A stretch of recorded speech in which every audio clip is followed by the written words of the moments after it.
ચતુશ્લોકી ભાગવત શ્રી ભક્તમાલ. બ્રહ્માજીની તપસ્યાથી પ્રસન્ન થઈને ભગવાનને તેમને દર્શન આપ્યા. પોતાના નિર્ગુણ સગુણ સ્વરૂપનું જ્ઞાન આપ્યું. સૃષ્ટિના સર્જનનું સામર્થ્ય આપ્યું અને સૃષ્ટિનું સર્જન કરતા રહીને પણ તેમાં આસક્ત ન થાય તે માટે 4 શ્લોકોનો ઉપદેશ આપ્યો, જે આ પ્રમાણે છે.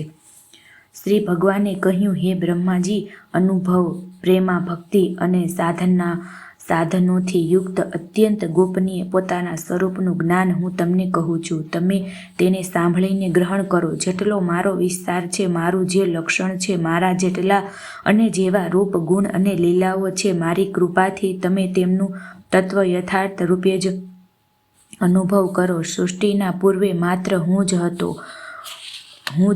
મારા સિવાય ન સ્થૂળ હતું, ન સૂક્ષ્મ, અને ન તો બંનેનું કારણ અજ્ઞાન. જ્યાં આ સૃષ્ટિ નથી ત્યાં હું જ છું, અને આ સૃષ્ટિના રૂપમાં જે કંઈ પ્રતીત થઈ રહ્યું છે તે પણ હું જ છું, અને જે કંઈ બચી રહે છે તે પણ હું જ છું.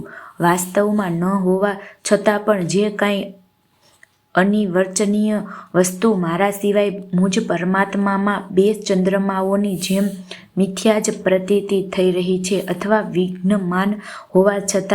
વિદ્યમાન હોવા છતાં પણ આકાશ મંડળના નક્ષત્રોમાં રાહુની જેમ જે મારી પ્રતીતિ નથી થતી, એને મારી માયા સમજવી જોઈએ. જેમ પ્રાણીઓના પંચભૂત રચિત નાના મોટા શરીરોમાં આકાશ વગેરે પંચમહાભૂત તે શરીરના કાર્યરૂપે નિર્મિત થવાના કારણ પ્રવેશ કરે છે, પણ પહેલેથી જ તે સ્થાનો અને રૂપોમાં કારણરૂપ વિદ્યમાન રહેવાના કારણે પ્રવેશ નથી પણ કરતા. તે જ પ્રમાણે તે પ્રાણીઓના શરીરની સૃષ્ટિથી મેં તેમનામાં આત્મરૂપે પ્રવેશ કરેલો છે, અને આત્મ દ્રષ્ટિથી પોતાના સિવાય બીજી કોઈ વસ્તુ ન હોવાના કારણે તેમનામાં પ્રવિષ્ટ નથી. પણ આ બ્રહ્મ નથી. આ પ્રમાણે નિષેધની પદ્ધતિથી અને આ બ્રહ્મ છે, આ અન્વયની પદ્ધતિથી એ સિદ્ધ થાય છે કે સર્વાતીત તથા સર્વ સ્વરૂપ ભગવાન જ સર્વદા અને સ્વતંત્ર સ્થિત છે. તેઓ જ